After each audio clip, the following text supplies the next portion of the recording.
Hey guys, Amber with It's a Gut Feeling.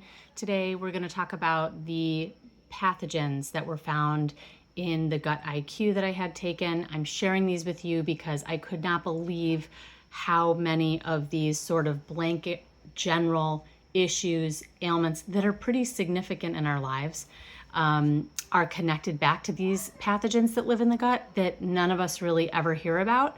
So I'm going to speak them out today. I'll do my best to pronounce them. They're really difficult to pronounce. I'll spell them also up at the top for everybody so you guys can look them up. But if you do the gut IQ test, which I had suggested previously, if you are struggling with a lot of these issues and they're chronic and antibiotics and medications do not help you, it's definitely worth getting your gut IQ test done.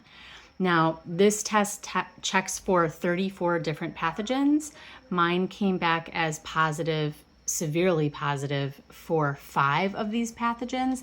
And I'm going to walk you through just what these pathogens cause, because you might be suffering from the same thing and this might be able to help you. And that's the whole point, right? I'm here to try to help you guys and just spread the word, because a lot of us don't hear about these things.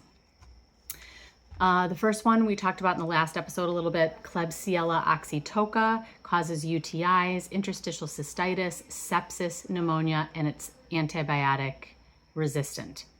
Bilophila wadsworthia, tied to colorectal cancer, liver abscesses, sepsis, and appendicitis.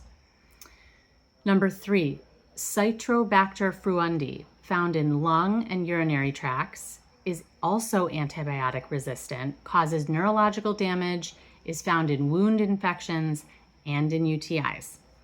Number 4, Enterobacter cloacae, causes infections when bodies are weakened, particularly UTIs, respiratory infections, is also antibiotic resistant, and is very dangerous and has a high mortality rate as it relates to the types of infections that you get from this particular pathogen.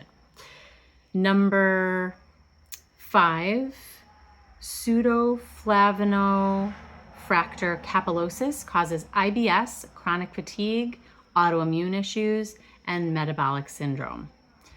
So there's a couple of sort of common denominators across all of these. UTIs are almost in every single one, or caused by every single one. So if you're somebody who struggles with chronic UTIs or interstitial cystitis, it sounds like you might have several of these, as I do. And it makes sense that they're antibiotic resistant, right? Because there's no medication that's an antibiotic that they would give you for interstitial cystitis, because they don't work against them. It doesn't work against it. Also, sepsis was a common theme across many of these, and also IBS, chronic fatigue and autoimmune issues. So again, lots of blanket things that we all tend to get. We get tested for, we get blood work done, and we're told we're perfectly healthy, and then we leave only to then suffer with these things chronically and not know what's wrong. So these are all pathogens, again, living in the gut. The only way I found out I had these was through the gut IQ test, which I did through my concierge doctor, through rupahealth.com. You can find the test there. You can also, if you don't have a doctor but you would like to get it done, you can also do it through functionhealth.com. A guy named Mark Hyman, Dr. Mark Hyman, you can find him on Instagram. He's amazing. You can just order the test yourself and have it done. So that's it for today. Short and sweet. Just wanted to talk about those 5 pathogens. And if those are all things that you struggle with pretty regularly, it might be worth you getting your gut checked out.